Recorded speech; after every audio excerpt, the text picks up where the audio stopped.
Ready? Ready for it, Nick? Ba-ba-da-da-ba-da-da-da. You've gone out, you've caught 2 Pokemon, Forest and Nick. They've helped you with your gym battles, so now you're on to the league. But first you gotta procrastinate a little bit and f***ing annoy the whole f***ing audience. So now we are finally gonna start with the Pokemon League!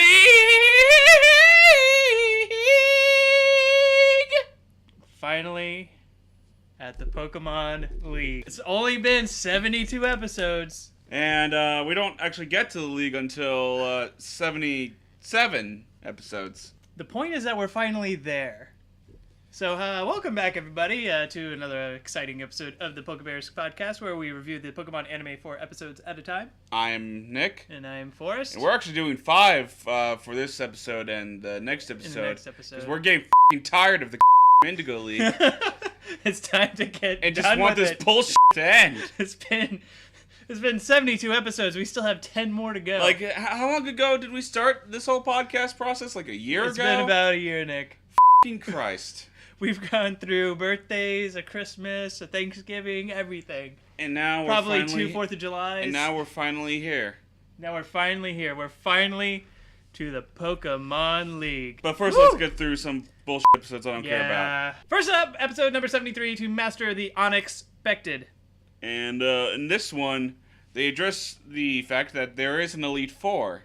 Which, yeah, there's an Elite Four. There is. I wish they would kind of explain how the Elite Four functions with the rest of the Pokemon tournaments. Because, like, right now, our best guess is that they're just previous tournament winners. Yeah. And they're in, like, a Hall of Fame kind of thing. To be honest, my understanding before, like, I assumed that in order for Ash to get to the tournament, he first had to beat the Elite Four. I kind of thought that was a thing. Or you thought that was going to be, those were episodes we were going to see him fighting the Elite Four? Yeah. That would be cool. Actually, yeah, that would be. But no, that would be too cool for this. Apparently. No, instead, giant Pokemon time! Woo! Woo! Because we've only had 3 other episodes about giant Pokemon before. But hey, these are real giant Pokemon, or at least demons. So, well, not in this episode. This one's the just Tentacle legit. had the Tentacle and Tentacle episode. Yeah, but that was like Tentacle. poisoned by like poisoned calamari maker or something. And the giant Dragonite. The giant Dragonite might have been a rogue AI from the island. We never actually discovered that. Yeah, because that's true. Never saw its actual skin. That's true. It could have been. Yeah. Could have been. And so anyway, this episode is about an Onix. Is about an Onix because, you know, Brock's Onix doesn't get enough screen time as it is. It really doesn't. So yeah. It doesn't get any, honestly. No. It's probably been in about what, 4 episodes? Yeah, 5, in this batch, we see Onix half as much compared to the entirety of the rest of the season beforehand. I know. This episode starts off in the gym, and the narrator says Ash is behind in his training, and I'm like, really? You don't say. He only has done nothing. Maybe surfing and jogging. Yeah, that's about it. Yeah, so then we just see Ash and Brock watching TV. Yep. And Missy's like, Ash, you piece of go out and train. And like, you gotta do something. You got League ahead of you. And Brock's like, hey, leave Ash alone, Misty. He is training. He's finding out the secret of Pokemon. And Ash being a dumb like, yeah, I am. By watching Bruno. And Brock, like, idolizes this guy. He's basically, like, the evolved form of Brock. He really is. This is what he looks like. And so... And he can open his eyes in the anime, unlike in the And game. he can, yeah. Like in the game when he can't. That's one of the new abilities he gains. It's eyesight. Delilah, Ash's MILF mom, says, oh, yeah, Bruno's actually kind of nearby town. Why don't you go and see him? And then Brock and Ash are like, holy yeah! And then they go and see him. And then there's some stupid southern hillbilly bit where they eat food at a hillbilly's hut. I completely forgot about that lady. Yeah, because it means nothing. Yeah, that character was, like, in the episode, and then it wasn't. Because, like, she's like, yeah, I've had some inscrutable types stealing my muskrat meatballs. I don't know what a muskrat is. Probably some form of eradicate. I could swim. And then we automatically assume it's Team Rocket. And it is. And it is. And then they're about to do the Team Rocket motto, and Meowth's like, let's just press the fast forward button. And he literally presses the fast forward button. And on, like, a remote. And then and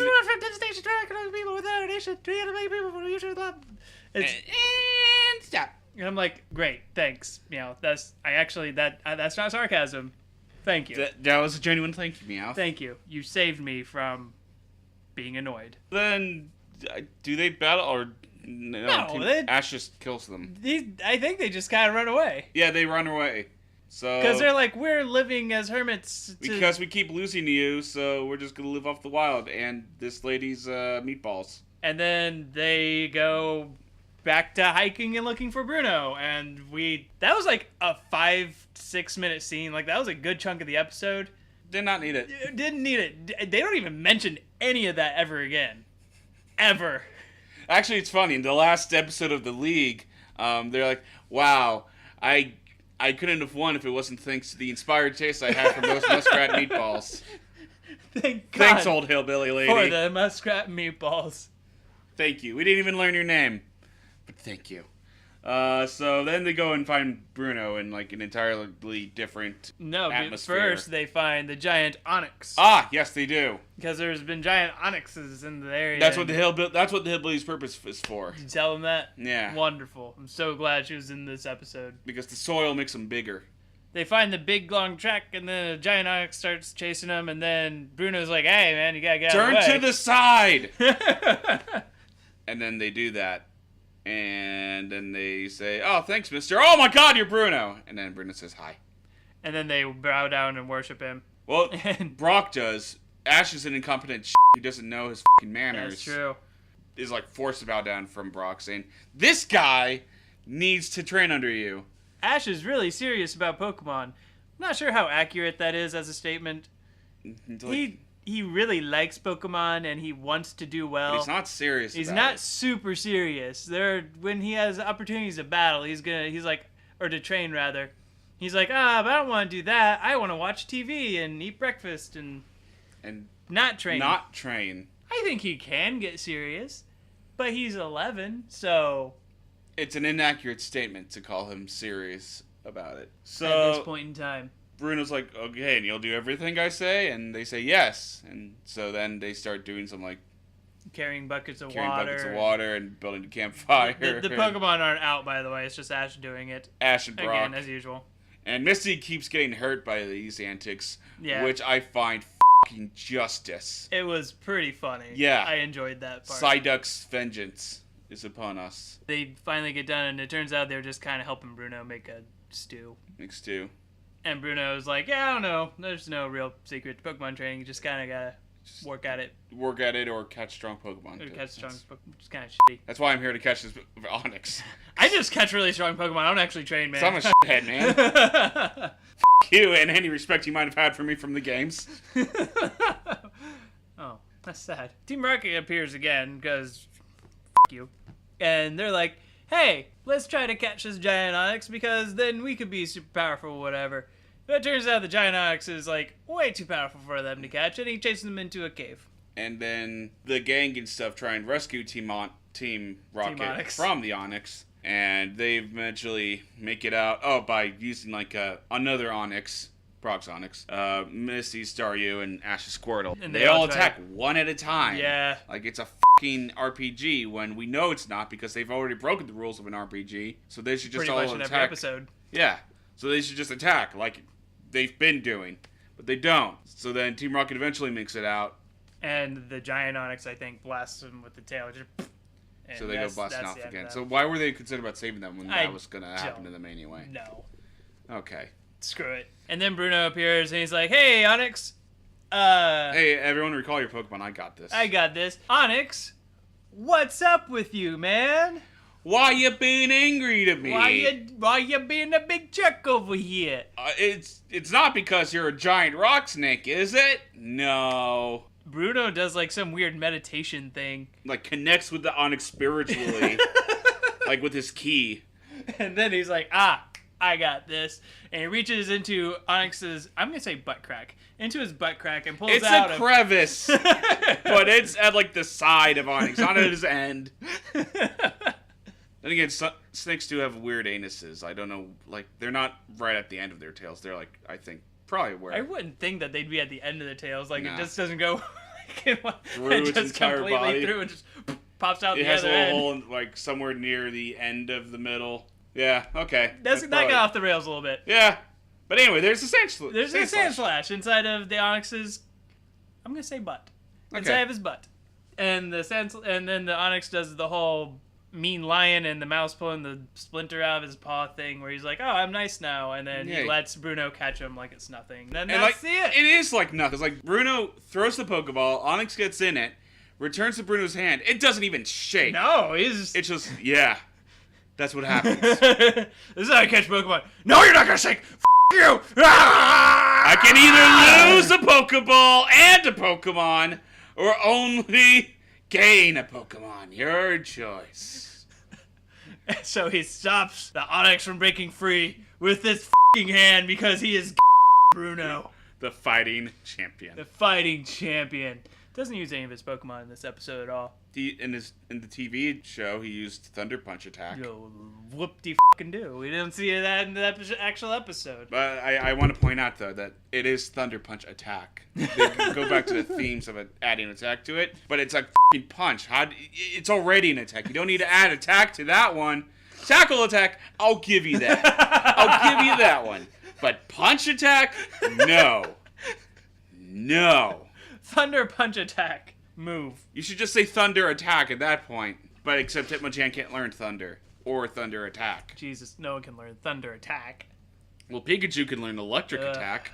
Damn it. That's the next episode. Yes. One piece of at a time. Okay, Nick. fine. What do you rate this episode? I gave it 2 Voltorbs. I gave it 2.5. You gave it 2.5? Why 2.5? Well, because it's not... It's like right in the damn middle. It really is. Like, it's not a good episode, not like a brilliant episode, but it's not like a bad episode either. We meet an Elite Four member, and he is a little disappointing, but hey, they address the fact that Elite Four exists. And that he's disappointing. And he is disappointing, but hey, at least we know that he's not just some stupid silhouette that we can see in the first episode. That's true. I mean, it is filler, but at least it's like filler that has something to do with the league and Ash's training and all that kind of crap. Yeah. It would have been nice if, like, maybe Bruno actually helps Ash train with, like, using his Pokemon or something, or, like, we didn't need the whole thing with the giant Onix. That was completely pointless. Well, see, here's why Bruno didn't help Ash with Pokemon training. Because his Pokemon would kick Ash's Pokemon's ass? No. Here's a hidden bonus scene that I actually found. I have to do the audio myself, but it goes like this. So, Ash, do you have any fighting Pokemon? No, sir, I don't. Oh, that's weird. In your Pokedex, it says you've registered a Primeape. Oh, yeah, I had it, but then I gave it to a guy I had met the day of because he said he could make it stronger. Get the out of here, Ash. and that's what happened. That's why he didn't actually train him with his Pokemon. That makes so much more sense. Yeah. So much more sense. Yeah, this episode is just super forgettable and not needed at all. Nah. You could skip over it and not be missing much. Next episode. Episode 74. The Ancient Puzzle of Pokémopolis. Pokémopolis. Pokephallus. Pokebutt plug. Penis. The Ancient Puzzle of a Penis. This is an episode that has a bunch of jinx surrounding one guy. And Brock's like, whoa, how do you get your penis to be that f***ing powerful? Well, I have an ancient puzzle that I put around my penis, and it makes all these, female Pokemon want to f*** me. And he says, aren't you worried about catching ice crabs? And then there's a bunch of, like, ice-type crabby that come in, and that's the secret of the penis. So in this episode... you know what? I'd rather watch that episode. This episode starts off in Ash's, dare I say it, f***ing training. Like, the fuck? Is he at home again?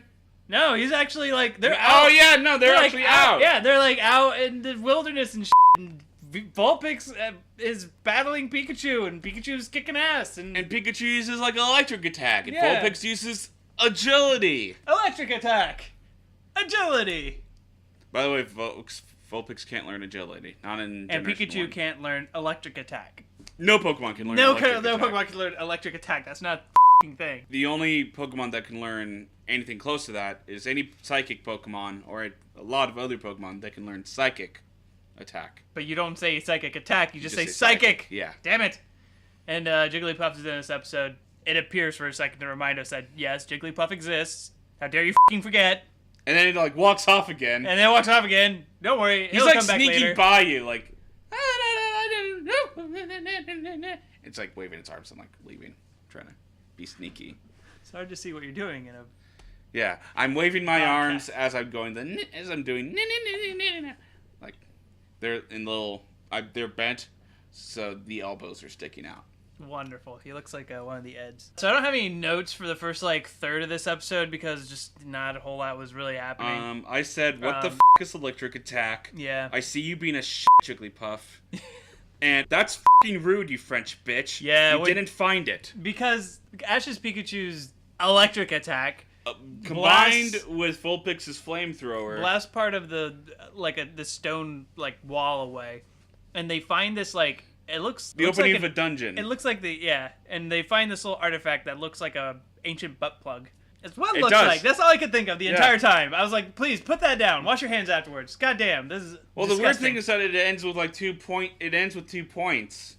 Both of those are pointed. Yeah, that way you could have 2 people using it at the same time. It's too small though. It's not gonna be able to get past the butt of one person. It's barely gonna be able to get past the butt of one person. Maybe we should be analyzing the ancient butt plug. I'm just saying. Let's just move on. So Pokémopolis are f***ed up, man. So this lady comes up. She's this little French, I don't know, she's 12 or something, 14 maybe. She's the same height as Ash and Company. Yeah. And she's got boobs, so probably 14. 14, great. She comes up and she's like, you found our artifact that I've been looking for so long. No. She doesn't even do that, though. She's she takes it. Oh, yeah, she just takes it. She takes it, and then the rest of her crew is like, oh my god, you found it, Eve. And she's like, yes, I did. I found it. Isn't this great? And she's like, oh, thank you, by the way, folks. You. I'll bet my success on your hard work, and you'll get nothing. So yeah, Eve is apparently some super genius archaeologist who got her fucking PhD at 8 years old. That's not a thing. Super genius is the earliest you could possibly. I think the record is 15 is getting a college doctorate, is getting a college degree. Do you know that at all? That sounds right. But not 8. Even if there are people out there who are getting their masters or PhDs or whatever at 8 years old, this girl would not be just digging up some random artifact. She'd be writing dissertations that's going to change the entire world. But no, she's just out in the middle of nowhere Kanto. Stealing artifacts from accidentally discovering people. For someone who has her PhD already, she seems very quick to just be like, this is mine, you. I mean, she's allowed to do that. She has a PhD. I guess. They spend a lot of time just talking about oh, these are the artifacts that we found, and she's like, I got this stone tablet, looks like the 10 Commandments, and it tells us about this weird prophecy about how the shadow will rise to 2 monsters that will destroy the world, and we can't do anything about it. And I don't know what it means. I don't know what it means. And Ash is like, well, I know what it means. She's like, oh, really? What does it mean? And then Ash stands there like an idiot, being caught up by something he's been bullshitting about. And then the rest of the episode is her just scoffing at Ash. That's what should have happened, at least. That's what should have happened. She doesn't follow up on that at all. She's like, well, I don't. And Ash and company decide, I don't know, they're just going to hang out with him for a while because they end up spending the night there. Yeah. And in the middle of the night, why the f*** did they spend the night there? What the hell? I don't know. In the middle of the night anyway, Team Rocket comes along, and Jesse's like, all right, Arbok, go find us some cool shit, and we'll go sell it. Because they're finding some good shit. If we sell this shit, we'll be so rich we can buy Team Rocket. Yeah. And so Arbok comes with a little black butt plug. And they're like, Arbok, is that the best thing you could find? And Arbok's like, yeah. It's pretty good, man. And then it, captures Arbok. And then it captures Team Rocket, too. And then, it turns out it's a giant Gengar. Yeah. And then this episode starts to lose the rails. Because then the next day, the Gengar goes on to capture the rest of the scientists, archaeologist folks. Everyone except for French girl. French girl and Ashen crew. Ashen crew run away from it, and they're like, "Oh wait, it's going towards Pilot Town. We gotta, I don't know, stop it, because that's my hometown. Ash, you won't be able to beat it. I know, but..." And then it starts walking into the woods. Did you notice this? It starts to, walk really far into the woods, and then, in the next scene, it's back at the campsite. Yes! I did notice that. What the hell? Okay, so... It made me really confused about, where it was going and what was going on. So, it's in the middle of the woods. Ash sends out his Pidgeotto. His Pidgeotto uses Gust. It's pretty impressive looking. It's blowing away, a lot of trees. And then, Gengar's just like, "F*** you, it gets captured. Then captures Onix, that Brock sent out. And then, all of a sudden, the Psychic Totem thing starts to activate. The original butt plug in a spoon they found. When you put it that way, it sounds really bizarre. But They put the spoon in the butt plug to crank up its kinkage, which unleashed a giant Alakazam. And then, all of a sudden, the Gengar was back at the campsite. Yeah, and then they start, fighting each other, sort of, with, their ghost and psychic type attacks, and it's really weird and not as exciting as it sounds. So... Not that I'm sure it sounds super exciting. I mean, they got cool markings on them. Yeah, they do. So then Jigglypuff shows up, and everyone's like, "Oh, hey, maybe Jigglypuff can help." And then Jigglypuff doesn't, and Jigglypuff actually gets blasted off. It does. That was the most satisfying part of this whole episode. That was. It was weird, though, because Jigglypuff started to sing, and no one fell asleep.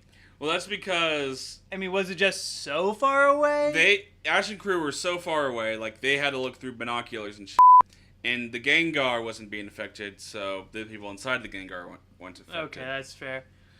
So they blast away Jigglypuff, and then somehow the singing from Jigglypuff activated the ancient Jigglypuff totem, which brings up a giant Jigglypuff that's like, Jigglypuff. And then that puts everyone to sleep. Actually, what was really weird, I noticed while it was singing, was it had the really deep, reverberating bass. I heard it too, but... And then, hidden in that was a child singing. Yeah. That's really some weird. freaky shit, man. It was really weird. That's some freaky ancient voodoo shit. And I will give him credit for that. That's a good effect. That was a good effect. That was a good effect. So that puts everyone to sleep. It turns out giant ancient Jigglypuff has a paintbrush and it colors on the giant Pokemon's face. Then they all just kind of leave off or disappear off camera. Everyone wakes up. They're like, "Oh, so that happened. Yay, we survived." What? How many Voltorbs you give this thing, man? I gave it 2. I gave it 2 originally, and I changed it to 1.5. Oh. Yeah. Why the half drop? Because imagine if Ash and company weren't in this episode. Imagine if we had just given the synopsis of this episode, but didn't mention Ash and company at all. Would anything have changed? Jigglypuff. No. Jigglypuff wouldn't have sung, because Ash and company are the ones who were It's bull. kind of fueling the Jigglypuff ego. It's bullshit. That's too contrived. That's way too contrived a reason for them to be useful in this episode. They wouldn't have found the spoon that goes into the butt plug. and the same with the Gengar idol. No, bullshit. Team Rocket found the Gengar idol. Okay, so you're only talking about Ash and Company specifically. That's right. Okay, then yeah, nothing. Nothing happened. This episode was completely pointless to the overall story.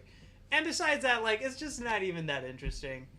I think it's interesting. It's a fucking ancient civilization that has giant kaiju Pokemon fighting each other.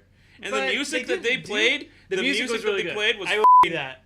Was boss. I will give you that. The music was really good, but if you're gonna have 2 giant kaiju-esque Pokemon fight each other, have it be a good fight, not just we're gonna hold each other's hands or whatever and struggle. Especially since they're both special attacking. Yeah, they're giant special attacking.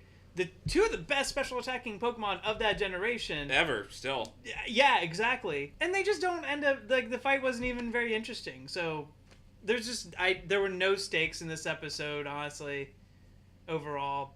I mean, yeah, they could potentially destroy the world, but like it never crossed my mind that could actually happen. You're gonna need more than 20 minutes to actually have like that good of a fight. That's what I mean. There just wasn't enough time to develop anything really interesting. So if this were a two-parter, you would probably give it a higher rating. Yeah, honestly, if you're gonna make this thing like a filler anyway, make it a two-parter and make it like epic or something. Like, don't try to squeeze in all this stuff into just like one short story. See, when I give ratings to these episodes, I'm giving it 2, first of all. So not like 3 or 4. Like 3 or 4s are the ones that like they're the ones that like grab you, make you invested in something. Yeah, this one's a 2 for me because I originally actually gave it 2.5, and I lowered it because of the same reasons you have. Yeah. But I'm still giving it 2 because 1, it hasn't made me as pissed off as 1.5 and 1 episodes, and it still like gives you like a new edge that only the anime can give you that the video games That can't. is true. I'll give you that. No, they're not gonna have enough time to make it the battle that they should make it. But do you want them to have enough time to make it the apple they should have it when there's already 82 episodes in the entire season? Well, that's also kind of a point, is that why is this episode here? I mean, I get that's filler, but this is just all it is. But filler. compare this to other filler episodes then. And I wouldn't even say it's like specifically more interesting than other filler episodes because it doesn't elaborate on anything of like at this point in the story I need something that either elaborates on Ash and his relationship with Pikachu or something like that. I need it to be something that has to do with like the Pokemon League, like the Bruno episode, even though I didn't really like that episode either. Or like I just need to have a lot of fun with it, like with the Pika-Huna episode. And I wasn't really having fun with it because it took itself so seriously. I see. Yeah. You know, like so there just wasn't anything for me to hold on to with this one. I'll give you that. I'm still giving it 2 because giant kaiju. Oh no, absolutely. By all means, give it 2. Okay, cool. I'm just saying, I'm only giving it 1.5. Yeah. All right, next one. Next one. Cool. Okay, episode number 75, Bad to the Bone. Bad to the bone. Bad to the bone.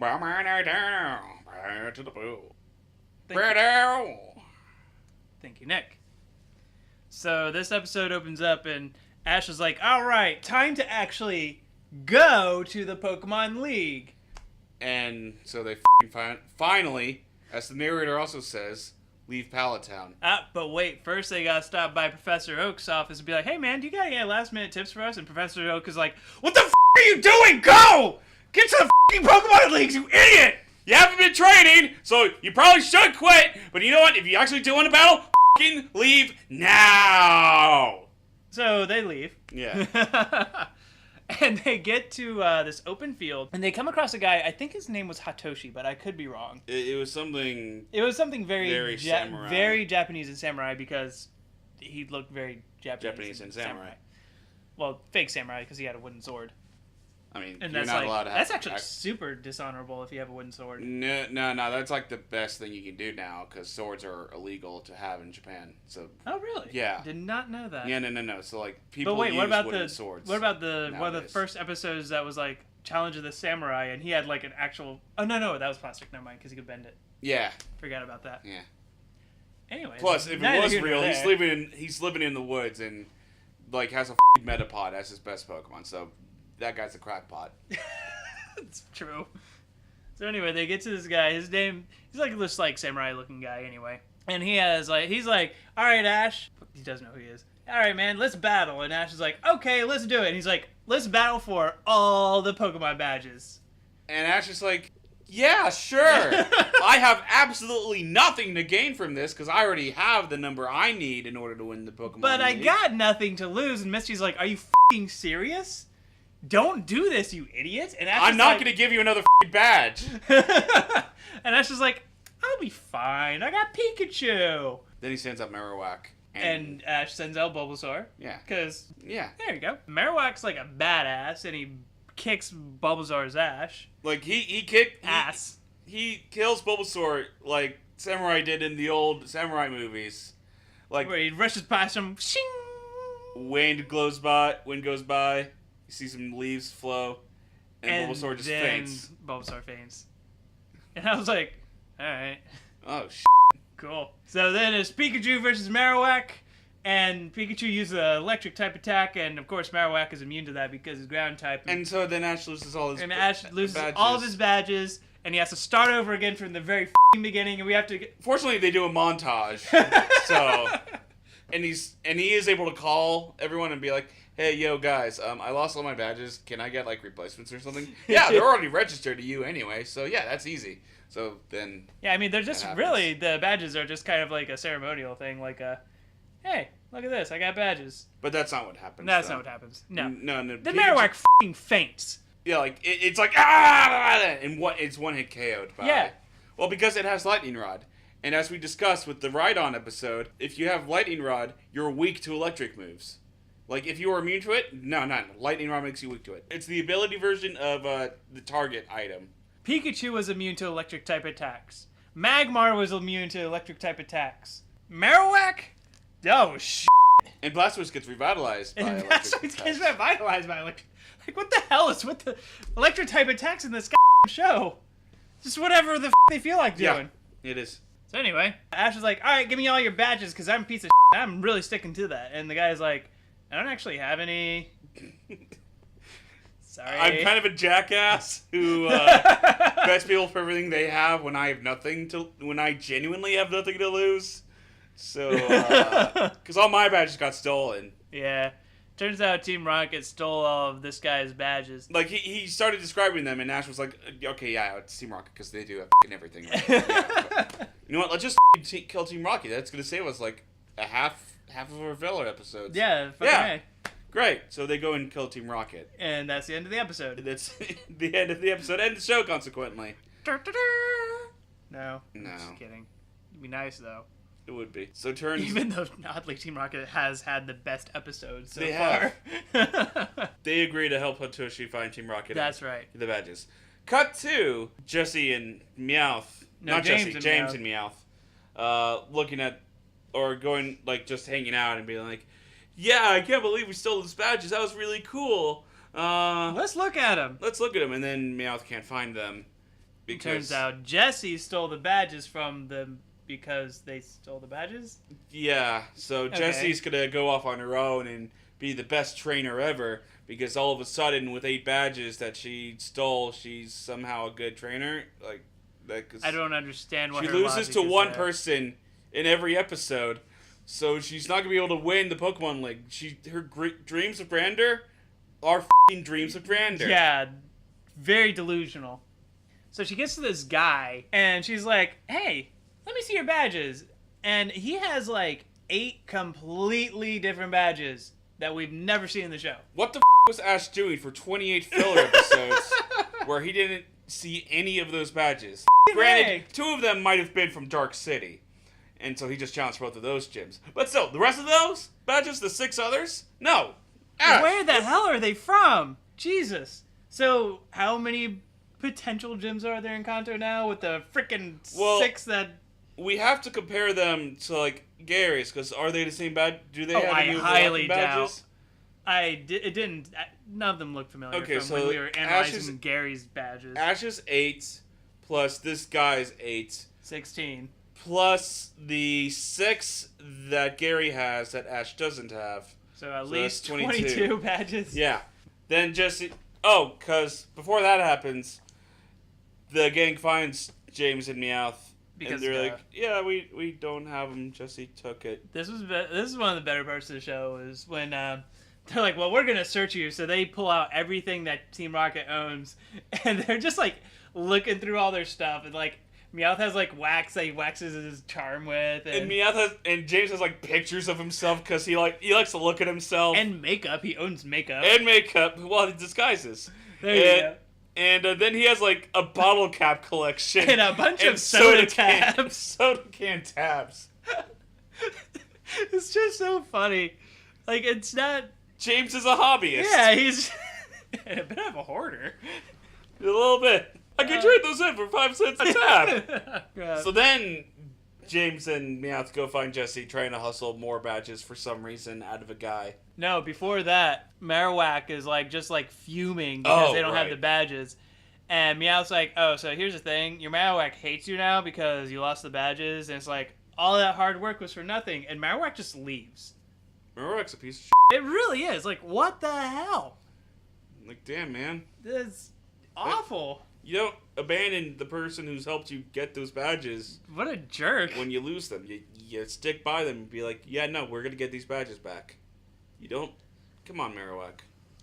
Is that why Cubones are always sad? Because their mother abandons them if they don't die? And I thought James was about to do the whole Team Rocket speech by himself. Yeah, that I got my hopes he started by himself, and then Jesse chimed in. I'm like, damn it, Jesse. I know, that could have been so awesome, because it looked like they were going to have this big confrontation, like, alright, Jesse, what the is wrong with you? You took a badges, man. We stole those together. No, they're just cool now. It's whatever. Yeah. It's whatever. Like, you stole from us, and we're stealers, so yeah, that's respect. Jesse challenges Hitoshi to a Pokemon they catch battle. Up to them. Yeah, and Jesse's like, "All right, I'm gonna battle you for your badges." And Hitoshi's like, "All right, cool, I'll battle you." And Ash is like, "You don't have any more Pokemon." And he's like, "No, dude, I have other Pokemon. I don't just use like only one Pokemon. I own What kind other of Pokemon." idiot would I be if I didn't have other Pokemon? Yeah. And Ash is like, "You mean I can have more Pokemon than just Pikachu?" Huh. That's so weird. So then he sends out a Doduo, going against his own advice. Yeah. And the Doduo is a piece of weak shit.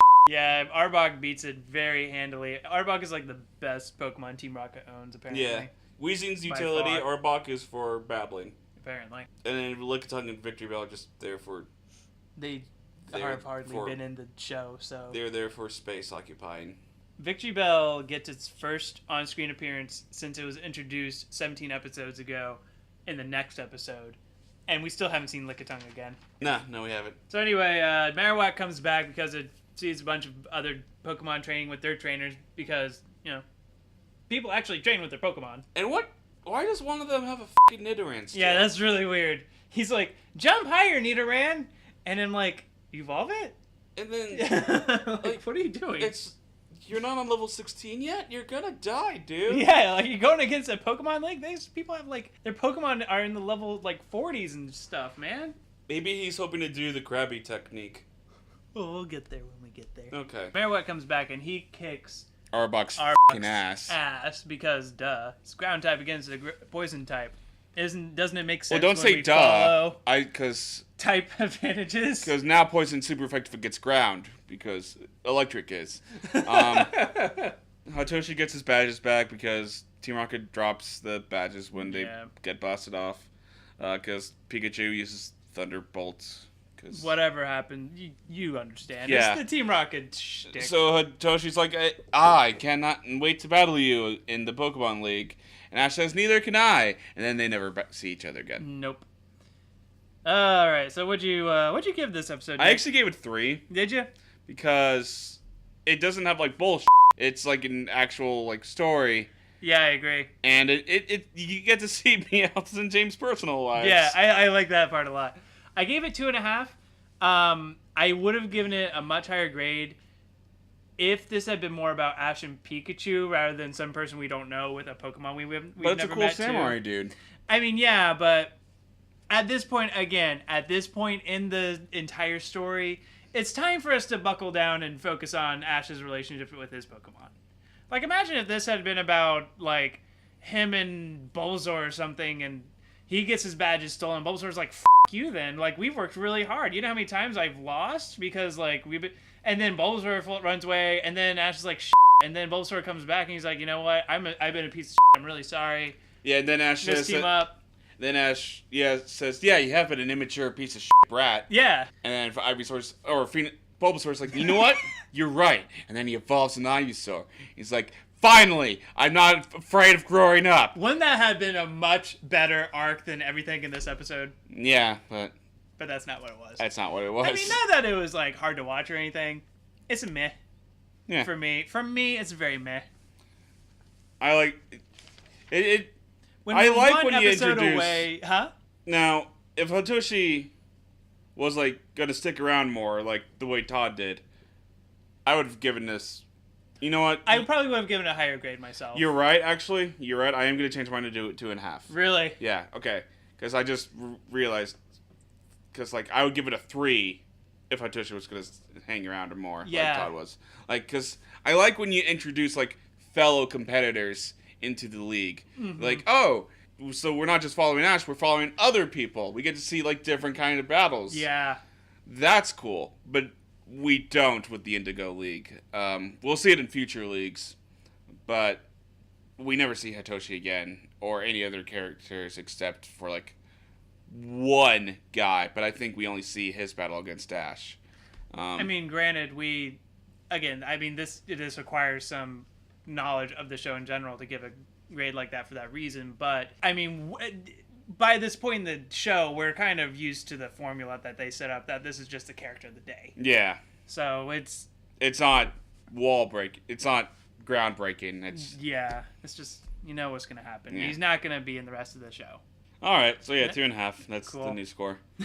Cool. I will point out though that there's some really cool animation when Hatoshi is like first introduced and there's like the sunbeams going down. Hatoshi does have the best faces. Yes, he does. Like, the animation is. What are you talking about? This and, like his mouth moves. Yeah, all this funny. episode had some really good animation. That was another reason why I gave it a relatively higher score than I would have otherwise. So nice. Huzzah. Next episode? Yeah. Yay. Episode number 76. All fired up! So Ash and company have finally arrived at the Pokemon League. So wait, how many episodes since them earning their him earning his eighth badge has it been before he gets there? I don't. Hold on. I'm looking. Let's see. Okay, so it's been 11 episodes. Yeah. Honestly, for his track record, that's not that bad. That's half. That's slightly under half of how many episodes were between the 6th and 7th badges. Damn, that was a trek, man. That was a trek. really was. Whew. Like, the animation quality changed between the 6th and 7th badges. Yes, it That's did. how fucking long it was. Significantly. Jesus. Finally get to the Pokemon League. It's pretty cool. Like, they got this whole thing set up. Looks like this whole town is like hosting the league or something. Like, there's a little mini town. Yeah. It's like the Evergrande city of Kanto. Right. And they have like an Olympic torch runner who brings the fire. It's like a Moltres fire. Yeah, that they fire bring from the Firebird Moltres. From the Firebird Moltres. Not Trez. Trace. Moltres. It's Moltres. Moltres. Because it's 1, 2, 3, Articuno, Zapdos, Moltres. Moltres. Moltres. That No, drove it's me Moltres. bonkers. Yeah. I try not to let it bother me because I know most people say different Pokemon names differently and there's never been an official way to say them, but that one was driving me insane. The anime does get things wrong every once in a while, folks. Like, it's not absolute. No, this isn't. Pronounce it the way you want to pronounce it, but there are more right ways. Yes, I agree. I mean, this is the same show that says rock-type Pokemon are immune to electricity, so whatever they say, you gotta take it with a little bit of a grain of salt. Right. Anyway, so they get a cool idea where like there's a guy who like has an Olympic-style torch with the fire from Moltres that has been burning. I think they said it's been burning since like the first Pokemon League. Is that right? That's just a cool idea. And he's running along, and then Ash catches up to him. He's like, "Hey, I want to run it now. You're done. Yeah, you're done. I can take that. I'll take it off your hands for you." How f***ing rude is that? That's so awful. Like, what the f***, Ash? That's f***ing ceremony. You're not special. I know you happen to walk into every f***ing town when it has a f***ing ceremony or festival or something, but you know what, Ash? Not everything's about you. You can't just f***ing stop a runner in his f***ing tracks to stop him from taking a f***ing torch. That's not your job, Ash. You didn't sign up for it. You gotta sign up for these things. Don't just f***ing stop a whole f***ing thing. There's traffic behind them. They gotta keep pace, Ash. Stop it. Stop being a selfish brat. You know who's on Ash's side, though? The f***ing president. The president of the f***ing Pokemon League. Because he's got spirit. Yes, he does. And that's not wrong. That's certainly spirit. Yeah. A spirit you need to exercise, but it's a spirit. He's like, let Ash do it. Whatever. F*** it. I don't care. Yeah, he's competing in the Pokemon League. I mean, he's allowed to. He's old. He might be senile. He might be like, you know what? Next year we're gonna have the Pokemon League in space. We still gotta carry that torch up there, Gotta though. still carry the torch. Ash, come on, gotta run it up there. What are you talking about? Run on the clouds! naked, and he goes. Speaking of stripping naked, Ash changes clothes, presumably in the middle of the f***ing street. Because they don't stop. They don't, like, say, okay, let's start pace again. Like, while it's not focusing on Ash, we have to assume he's changing clothes because he immediately takes it. He's wearing completely different clothes. Oh, So he's running with the torch now because, again... And Team is following them because they always follow them. Because they do, yeah. They're doing what they do. And they're in a balloon following them. And they're saying, oh, we're going to nab that torch. And did they for no say reason why? whatsoever. Yeah, we're just did gonna they nab say it why? Because what do you expect from us? We're literally going to be obstacles. And they... Did it ever explain what caused that f***ing earthquake? No, they didn't. Okay, great. Like, we can only assume that Team Rocket, like, went further up the path, dug a giant hole, and then, like, made it, like, on a fault line or something, so that way when there's pressure applied onto it, the truck would fall beneath it. That's the only thing we can probably assume. That's the only... Weirdly, that's the only plausible explanation. But they didn't say that, so we can't know. Which is why that's weak. Team Rocket's like, we're gonna steal the torch. And hijinks ensue, blah blah blah. They steal the torch. They actually get away with it too. They do. And then the old guy's like, come here, Ash. And then he unzips his shirt. And Ash is like, oh my god, I've seen this before. Stop it. Get away from me. No, Professor Oak, stop! But no, it's just he's got a lantern. Yeah, he's like, oh, I always carry one of these with me. It's got the and then we see his fire chest is like covered in like 3rd-degree burns.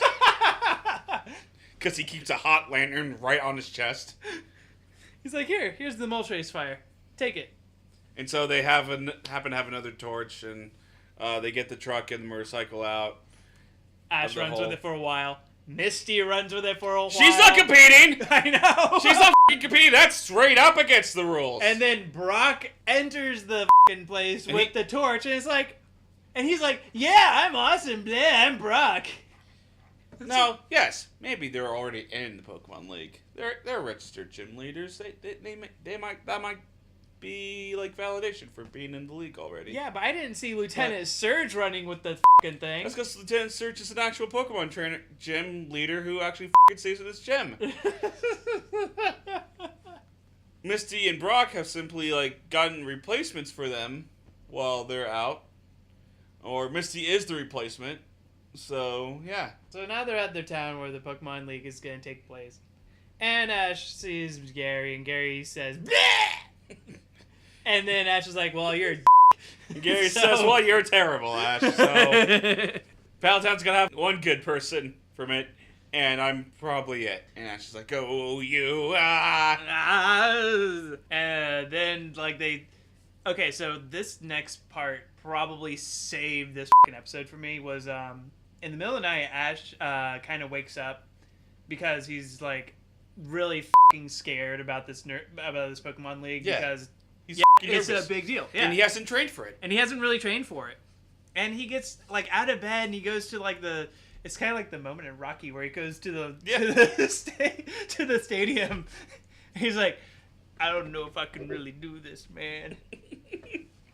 But the president also happens to be there and he sees him and he's like, yeah, I am going to do this. No. He doesn't say that, but he thinks so. He thinks it. It's in his eyes. So the next morning, the opening ceremony happened. Oh, Misty! Hold on. Misty said to the audience, he's probably scared. There's no one around for her to say that to. Togepi's asleep. Oh, man. She just wakes up and says, he's scared. So anyway, next morning. They get to the stadium. All the trainers are there. There's like a ton of trainers there. Like, this is a big deal. A lot of trainers. A lot of people with probably trained Pokemon that can handle themselves. Exactly. Or a situation if one were to happen. So the final torch runner is running up the steps, about to put the torch on the gauntlet, and I'm like, all right, this has been a really cool setup episode, like and establishing then, like the Pokemon world and everything, and it's been really cool. It pans out. And what do you see? You see people dressed in robes with red long flowing hair and blue shoulder length hair, and you go damn it! Yes. And then they take out the giant robot that steals the torch. Yes. And attaches itself. And it looks like a grasshopper with the torch on its back. Yes. And you're like, you were almost there, episode. You were almost there. You even already had Team Rocket. You already had Team Rocket. You already met that quota. I know. You did your thing. You were done. You were done with that. So Ash is the only one. He's the only fucking person who ever does shit with Team Rocket. The only fucking one in a stadium full of people. Not even the people who are just like in the tournament. There's people all in the stands. None of them do shit. Even the announcer's like, uh-oh, we got a situation down here. I guess we'll just stand by and do absolutely nothing. Like, what the hell? So then, like, Ash has to somehow battle this grasshopper thing, and it fucking roasts him. Yeah. Like, but Team Rocket was going to kill Ash. That was their plan. That was the end of it. Along with Bulbasaur and Pikachu, who they've been chasing Ash after this entire fucking season to steal Pikachu. But now they're just gonna kill it. Now they're just killing it. They just flamethrower it. But Deus Ex Machina. apparently, those fire for Moltres is actually Moltres. And Moltres is like, I'm not gonna harm you guys. You're too pretty. I'm just gonna you later. And then it like the fire turns into Moltres and comes back and like destroys the Team Rocket like kaiju fighting robot. The rocket thing. robot. Yeah, and it like blasts him off, and everyone in the stands just like, so that fucking happened. So then they put the torch back. The opening ceremonies happen, and that was the end. That's the end of it. This is really mixed bag episode for me, man. Because Ash is kind of a jerk in the earlier part of the episode, and then Team Rocket gets completely in the way. But aside from that, there's actually some pretty cool stuff with like world building and Ash like taking on the weight of like the Pokemon League having to face his feelings. Having to face his feelings and admitting that he's like actually scared. Like, my God. Like, he doesn't know if he's ready. Yeah, like there's so much different stuff going on with it. I couldn't even decide what to rate it. I was like, I'll probably just rate it, like come up with a rating for it while we're talking about it. I'm still not sure. What'd you give it? I just gave it 2. You gave it 2? Yeah, because this could have been a fucking 4. Or at least a 3.5. But then they introduced that they have to fucking fill the time of like 5 minutes with fucking Team Rocket again. And going against what they've been doing the entire season, which is trying to steal Pikachu. No, they're just gonna kill it. I know. You know what? That's a very good point. I'm gonna give it 2.5. I'm gonna give it 2.5 because the other stuff. God, I so torn because the other stuff in this episode I really did like. But also Ash is rude, and I find that unbelievable. You know what? That is a very good point too. You can just walk up to a guy who looks like he's an athlete, running the torch, and just be like, "Oh, I'll take it now. I'm doing it. No, it's mine. Mine. Gimme. Can you imagine a child actually doing that to you? I would get the away, dude. This is a hot ass torch. Officer Jenny, get the arrest this kid, dude. So yeah, that's why I give it a 2. Yeah, the world building's cool, but Ash is rude, and Team Rocket actually ruined it. You know what? Yeah, I think I'm gonna give it a 2 instead too. I really wanted to give it a higher grade because of the other stuff, but with Ash being that level of obnoxious in the opening part, and then like Team Rocket just completely stopping the flow of the episode, not once but twice. Like then trying to murder him. Yeah, the first time, like after a while, you're like, it's gonna happen. Unfortunately, like they're gonna be here. They're gonna be douches. They don't even really have a reason to steal the torch. They just want it. Whatever. Yeah. But after the second time was just gratuitous and completely took me out of the moment of the episode. And it was doing really good things. I think that's what makes it even more annoying. Yeah. So yeah, it's really sad. It is, yeah. But hey, now we can actually finally start the battles. That's right. Let's do it. That's right. Let's do it. All right, Nick. Episode number 77. Lucky 77. Round 1, begin.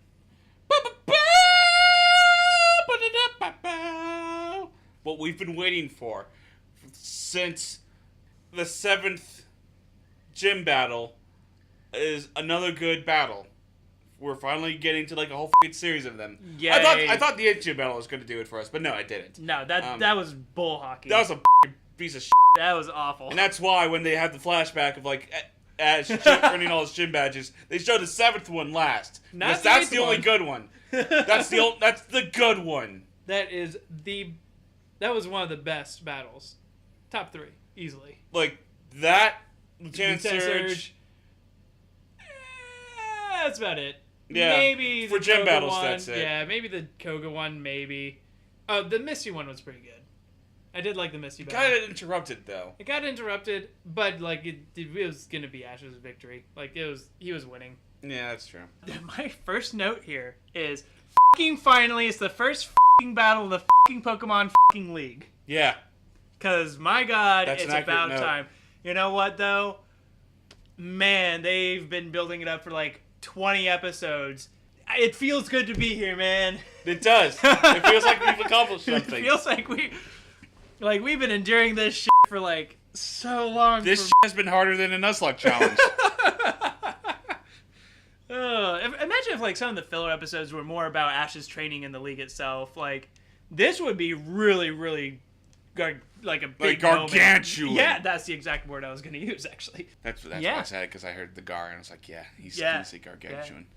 Yeah. My first note is about the reporter's face. That was my second one. I drew it, and I know that's really important. That's actually that's a very accurate drawing. Thank you. So yeah, the reporter at the beginning of this episode looks like she's high as like a lot of people are coming to the Pokemon League. And everyone has camped out for Ash's big moment at Professor Oak's place. Not just Delia. Yeah, it's like it's got everyone. Some random people, maybe from the first episode. I don't know. Exactly. So Ash registers his Pokedex, and it's like, all right, you're gonna be facing. There's 4 fields that you can fight on. And there's 4 fields. There's the rock, ice, water, and grass field. That's right. And Ash is like, "Oh, what's that?" And Brock's like, "Don't you know, Ash?" And then he pulls out this Pokemon Trainers League handbook. And he says, there's 4 arenas that you need to fight and win in before you can go on to the Trainers Arena. And all this, like, knowledge that I know already, apparently. And he is part of the Pokemon League. Okay. That's true. That's true. So he has some knowledge of the Pokemon League. So he has some knowledge about the Pokemon League. Except where the it is. Except where the it is! And they had said that the Pokemon League does take place in different areas every year. That's the claim, yes. Except it's obvious that it doesn't.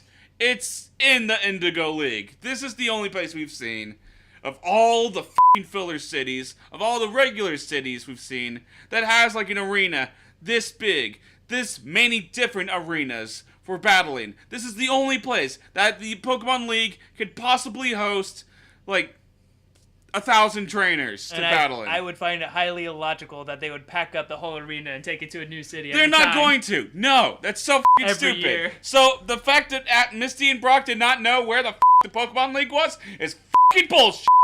What did I write here? Oh, can we please just skip the Team Rocket during the Pokemon League? I mean, Christ, we're here at the Pokemon League. No. We gotta fill the kids' heads with some filler, man. No, God.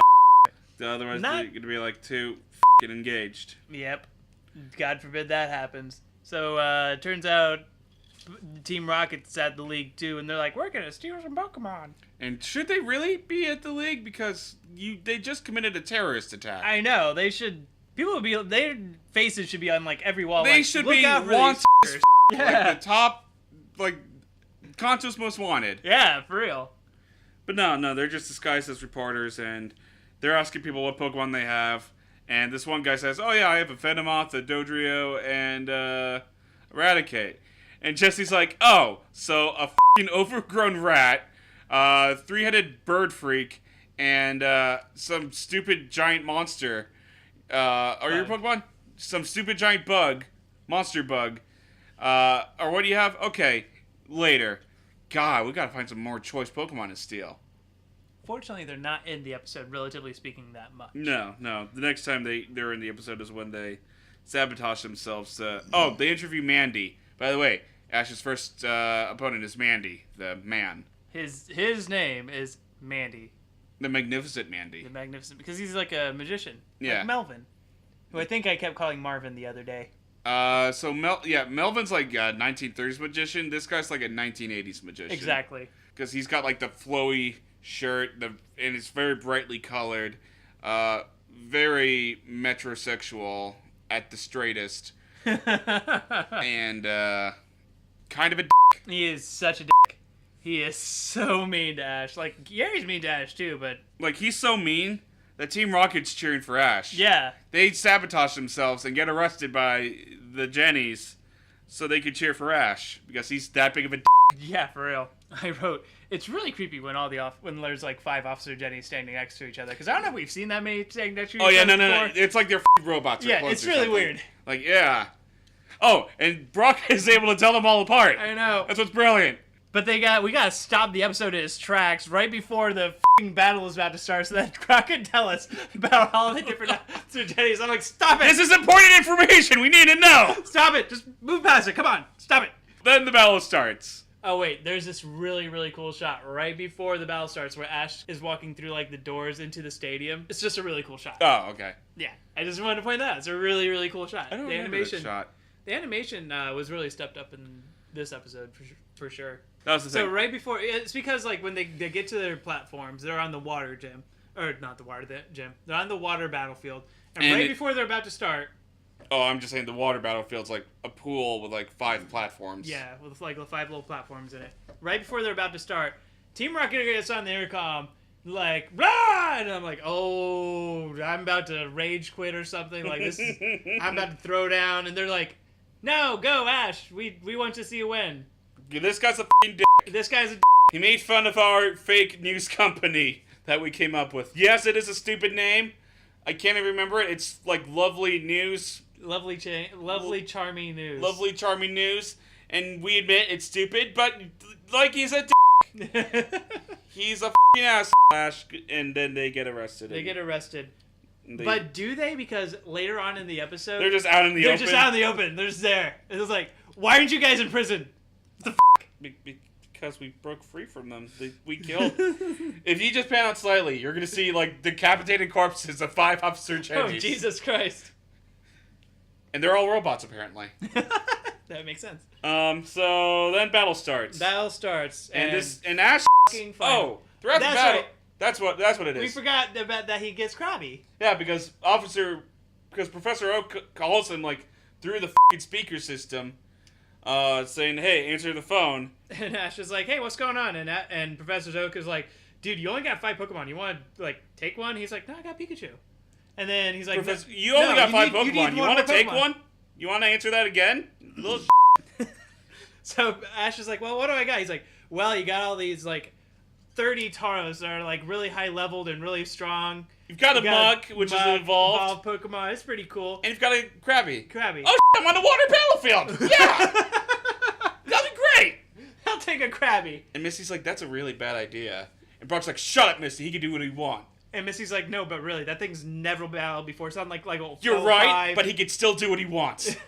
Like, no, Brock, you don't understand. It only knows like Bubble and Leer and Vice Grip. Like, there's no way in hell he's gonna win with that. It doesn't even know Bubble. It knows Harden. That's right. It knows like Harden, Leer, Stomp, and Vice Grip. That's a really beats the shit out of that Executor, though. Oh yeah, no. Okay, so the battle starts. He sends out Executor, and like he starts a whirlpool that like Krabby can't get out of. So Ash is trying to recall him, which is bullshit because he can't. But you can't recall a Pokemon that's trapped on the battlefield in like a whirlpool or a bind or something. Can you not? No. Oh, I don't think so. Pretty sure you can't, but I don't know. I could be wrong. In Generation 1, I'm almost certain that you could. Oh, yeah. I remember getting f***ing pissed in Generation 1. For rap, yeah. Yeah, okay, fine. That's acceptable. So, never mind. Whirlpool wasn't a move then, and I'm pretty f***ing sure Executor wouldn't be able to learn it. But other than that, yeah. He used some psychic bullshit to start the Whirlpool itself. Yeah. It wasn't actually using Whirlpool. Exactly. So, like, somehow Krabby breaks free of that and uses Vice Grip, and it's already used Harden already. So then he uses Leer. Executor gets all like Disoriented. and disoriented. And then Krabby uses Stomp and 2 hit KOs Executor. It could be a low-level Executor that he like just threw a Leaf Stone at an Execute and evolved it, and then. But this guy's like a famous Pokemon trainer, like. And he has 8 badges. I don't know. Oh, okay. Pokemon logic. And so Krabby gets a shit ton of experience points because it's probably a decently high-level Executor, and evolves into Kingler. Now, I just want to point out, Executor has been the conduit for 2 of Ash's Pokemon to evolve. That's true. Yeah, That's Charmeleon and Kingler. That is true. For Executor. Ash just needs to find, like, a force of Executor. Yeah, because that's going to be his good luck. Go wild, guys. Let's evolve. Awesome. So now Kingler is there. Cookie. I love how it goes from cookie to cookie. Well, not quite forced voice, but I like that. Yeah, pretty much. I mean, that's what the difference is. Cookie. Sounds like Cookie Monster. It does. C is for cookie. I am a Kingler. C is for Kingler. No, Kingler. K is for Kingler. Shut up! I'm a f***ing Kingler. I'm gonna nickname my next Kingler Singler. with a C. With a C. That's adorable. Or C-K with I-N-G-L-E-R. Yeah. There you go. There we go. There you go. Alright, so then he sends the f***ing Mandy Man, sends out a Seadra, and it's just using agility and being a bitch, really. And being a bitch, really. So Kingler's like, oh, I'm just gonna use Bubble a bunch of times. Yeah, he uses Bubble, he uses Water Gun. And that works. Bubble hits it, and then Seadra's knocked out. Was there another move that it uses, I feel like? It might have been Crab Hammer. Yeah, he used Crab Hammer to finish it off. That was it. Because, it got hit by the bubbles, it was, lost, and then as it came back up towards Kingler, it used Crab Hammer, and then the Seadra, was flying. And so he had to recall. That was it. So then he sends out the most domestic Pokemon of all, the Mandy Magician Man. What's he gonna possibly send out? A Team Rocket Crunch Pokemon. Oh. Golbat. Yeah. And then Golbat's flying all around, and Brock's like, oh my god, man. This is the worst possible thing that could have happened to Kingler. Kingler's really susceptible to flying type attacks. Missy just looks at him. Missy's like, how the f*** did you become a gym leader? I'm right here, Brock. I've never had any issues with flying type Pokemon. Well, that's because he never battled Misty! And then he slaps her. And then Missy's like, ouch. And then they call off her Sir Jenny's. And in the background of Ash's battle, you see, if you pay close attention, the whole domestic dispute between Brock and Misty. Brock and Misty is going down. They're throwing down. Kingler versus Golbat. How does Kingler win? Wow, I do not remember. I think he just uses Vice Grip because, he eventually happens to catch the Golbat. But then he flies out of it again. Does he use Grab Hammer on the Golbat? He does. Okay, he uses Crab Hammer on the Golbat. That knocks the crap out of Golbat. Okay, so he uses Crab Hammer on the Golbat to beat it. I think he just used Bubble and Seadra to kill it. Actually, that sounds right. Even though it doesn't sound right, it sounds correct. That's what happened. Yeah. Because I think it was I was like, oh, okay, that's how you beat Seadra? Yeah, that's disappointing. Whatever. So Kingler knocks out all 3 of the opponents. And Ash gets a perfect win. Yeah. On his first round 1. Good on him. Yeah. That's pretty impressive. Beginner's luck, they'll say. I don't know. What'd you think of the episode? I give it 3.5. So did I. Because he got to reward good battles, and that was a good battle. There was quite a bit of bullshit in it, and Team Rocket did kind of throw there were some pacing issues. But they weren't terrible. No, it wasn't as bad as the last episode. No, not by a long shot. If it wasn't for those things, I probably would have given it about a 4, honestly. Yeah. Other than that, it was really well. Other than those things, it was a well-written episode. The battle was very interesting. There were stakes where finally Ash, because he was, scared all up until this point. Yeah. So now he can relax and realize, okay, I can do this. I am worthy of being here. And now we know a couple of different rules for the Pokemon. Like there's arenas. Yeah. And you gotta, win in all of those before you can send all 6 of your Pokemon out for a battle. So there's world building stuff. It is a very solid episode. Well, not solid, That's a good episode. Yeah, at least entertaining. It is definitely entertaining, especially compared to the crap we've seen up to this point. Oh my god, yes. I am really glad we're ending this podcast on a high note. And we're going to see some more battles. Yeah, I'm excited. Our next podcast is going to be our last podcast of the Indigo League. And then we can go straight to Johto. No. You got the fucking Orange Islands. Well, that's why we're going to break it up a little bit. I would like to do an entire podcast dedicated to our top 10 favorite and least favorite episodes of this season. Oh, okay. Yeah, no, I like that. Okay. Sweet. Yeah, that's smart. So then... Yeah, I think there is one bullshit Team Rocket episode in the next 5, but the rest of it should be battles. I am so excited. I think I've seen at least... I know for a fact I've seen at least 2 of the next 5 episodes. Believe it or not. I might have seen as many as 3. So I'm actually really excited. I remember Ash in the grass arena. I do not remember him in the ice and the rock arena. I think I know sort of what happens in those, but I don't know if I've seen those episodes. But I've definitely seen... I don't know if it's the very last episode of the first season, but I've seen at least the second to last episode, and either episode before that or after that. Are you ready for Pokemon of the day? One. I'm picking You're one. Picking one? I'm picking one. You're picking one. One. It's Nidoqueen. Okay, yeah. I've Okay. actually trained this one. Oh, cool. Yeah. I have too. I like Nidoqueen. See, but... I like both Nidos. I don't use this Nidoqueen because I realized I gave it the wrong ability, but I've trained it with the intent on using it. Cool. So yeah. What ability did you give it? And what ability did you want to give it? I gave it sheer power. Sheer Force? Sheer Force. Uh-huh. When I realized it's probably better for it to know, like, Poison Point. Or something that takes advantage of its higher defenses. That's fair. It was, I mean, I loved both Nidos, Nidoqueen and Nidoking in Generation 1. Like, they're both so useful in Generation 1, they are so fucking good. They are, actually. They are, like, Nidoking's been on, like, almost all of my Pokemon gym. Yeah.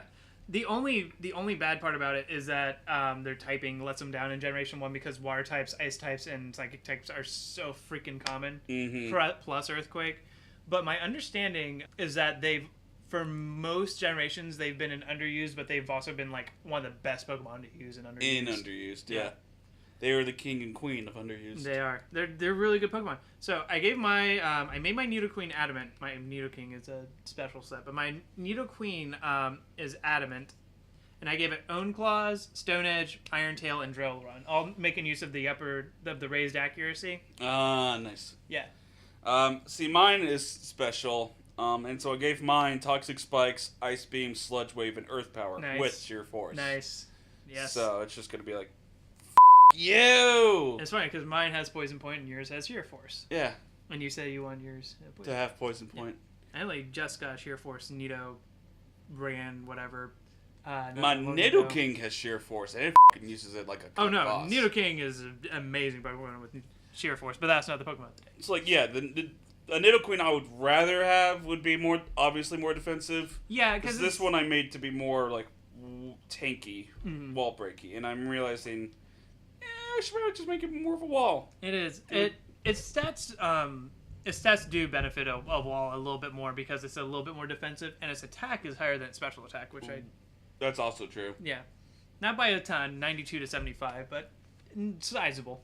Yeah. Enough to be noticed. And I think that's because, like, Nidoking also has a slightly higher attack, but that one's only like a 5 difference, I think. Yeah, it's very, very close. I do need to raise a new Nidoqueen, but I do like it. It's blue. Yeah. And it's a rhinoceros rabbit thing. That's the other cool thing about Nidoqueen and Nidoking. They're just monsters. Yeah, they're just kind of what thing. The are they? It no doesn't matter. They're gonna poison you, and they're ground type for you. That's why. They're pretty cool. I love their design. I'd give their design top marks. Top marks. Now, okay, we talked about this before because I was re-listening through some of the podcasts, and Nidoran would obviously be the same Pokemon in a later generation if it was introduced. Right, exactly. It was the episode we talked about Meowstic in. Right. Do you think Nidoking and Nidoqueen, and to a further extent Nidorina and Reno would be separate Pokemon still if they were introduced later? Well, it's hard to say because Meowstic is kind of the Pokemon that like says F you to all that because it gets different movesets and different abilities. Exactly. Which is more different than what Nidoqueen and Nidoking get. The only thing that I think kind of makes them their own unique Pokemon is the fact that Nidoqueen cannot breed. Which is stupid. Yeah, I think they literally only did that to make more sense that they're different Pokemon. Female Nidoran can breed. Yeah, but not Nidoqueen. That's why it's really stupid. Maybe it's just like a thing where it's like when they get older, they become the monarch and nothing's good enough. Or maybe they go through menopause. I don't know. Or like they're the Asari from Mass Effect. But yeah, sure. Matriarchs still give birth. Matriarchs are the last stage of the Asari aging process. Oh yeah, Nidoqueen's a pretty cool Pokemon. She and Nidoking have a hella move pool. My god. They're basically Mew. Yeah, they're almost Mew. Like, TM5 through... They get TM5, 6, 9, 10, 11, 12, 13, 14, 15, 16, 17, 18, 21, 23, 24. Like, it's just, they get so much crap, you know? They're just, like, you could give them whatever the f***ing moves that you want. Yeah. You can, like, depending on the gender you want, they're going to be better at different things. But, like, yeah, they're just f***ing Pokemon. They are the essence so useful. Yeah, of Pokemon. They're such good Pokemon. I think that they're some, like, concept-wise and design-wise and all that crap. They're some of the best, like, Pokemon out there, honestly. Not my favorite. No, not my But as far as, like, when it comes to, like, making a Pokemon, the people who designed these two Pokemon... If you showed a picture of Nidoqueen to a random person on the street, they'll probably say, oh, what is that? Some kind of Pokemon? Exactly. And then you say yes. I named mine Reina, which is a weak nickname. Isn't that like Spanish for queen? Yeah. I named mine Mary the First. See, that's better because that is a queen. Yeah, that's a But I think I named my Nidoking. You know what? Can we just turn this into a Nidoking, Nidoqueen? Sure, why not? I mean, the same. Yeah, they're the same exact thing. Okay, thank you. Almost. Because my Nidoking is what I'm like proud of. My Nidoking is a sheer force with life orb, modest, ice beam, focus blast, earth power, sludge wave. The f***er hits like a truck. The only difference between mine and yours is that your focus blast is my earth power. Yeah. But yeah, it's modest with sheer force, and I named him Krios, which I don't know. Is that a king? I think I just it sounded kingly. Mine was Henry the Third. Because that's Henry VIII. Why'd you name him Henry III? Is he... Because he was like the third of the Nidos that I made, whereas Mary the First was the first of the Nidos I made. Ah, nice. And Henry is a king name, and Mary is a queen name, so... Gotcha. Yeah. Nidoking's... let's just go right on over to Nidoking's page really quick, then. Nidoking was one of my favorite design Pokemon, period. Like, Nidoqueen's also really cool. But Nidoking... Whereas Nidoqueen is like the matriarch and like the supportive, kind face. Nidoking is the I'm gonna f***ing wreck you face. Yes, he is. Yes, he is. His stats obviously are a little bit more on the offensive side. None of them amazing, but none of them bad by any means. If he was a little bit faster, I think he would be like a top contender. He could be faster, but... With his defensive stats being what they are, it's not bad. In Gen 6, they did give him a pretty decent attack boost, now his attack is very much higher, like 17 higher than his special attack. But with sheer force, Nidoking really benefits from special attacks more than physical attacks. Yeah. Like, there's not a lot of physical options he can give him that will benefit sheer force. I don't even know what you would want to give him. You could give him like Rock Slide, Bulldoze. Well, Earthquake is still gonna be more powerful. Oh, that's true. Even without stab, but with stab especially, you could give it Brick Break maybe. Does Stone Edge count as? No, high critical hit chance does not factor into sheer force. Okay. Dragon Tail, but you're still gonna get the negative priority with. Oh, and Poison Jab. Poison Jab, Poison Jab is going to be one of your best bets for sure. Like, it's still going to be a decent Pokemon. But special just like, has... Almost every special move you can learn has another effect. And that's why... And it gets so much better use out of that. Iron Tail would be a really good move for it. You could make an Own Claws set with Iron Tail and, probably other moves like that. Confusion! Give it Head Smash. Head Smash doesn't do another effect. It's just Yeah, but really with fucking Home Claws, strong. with Home Claws, Ah. though, you would get rid of the chance to miss and then just completely destroy. Everything. So, I mean, it's still like a decent Pokemon, no matter no matter whether you go physical or special, whether you go tanky or not tanky. It's just a good Pokemon. They both are. They both are, and both aesthetically and Use-wise. use-wise. Which is rare. So I'm giving them both solid 3s. Well, good on ya. All right, Nick, you got anything else for Nidoking and Nidoqueen? It's nice. They're very trans-observant because the shiny forms of each of them are Nidoking is blue and Nidoqueen is purple. I didn't know that. I Yeah. don't know if I've ever seen a shiny Nidoking. Yeah, no, shiny Nidoking is pretty dope. That's cool. Yeah. Yeah, they're cool. I like them both. Well, I think actually Nidoqueen's like green, but it has like purple highlights. Oh, okay. But still, like, it's cool. Anything else for this podcast in general, Nick? We ran this one a little bit long today because we had to do another review. We had to do another episode because we're not going to do a f***ing 2-episode podcast, and we're not going to drag out the Indigo League more than it has to be. No.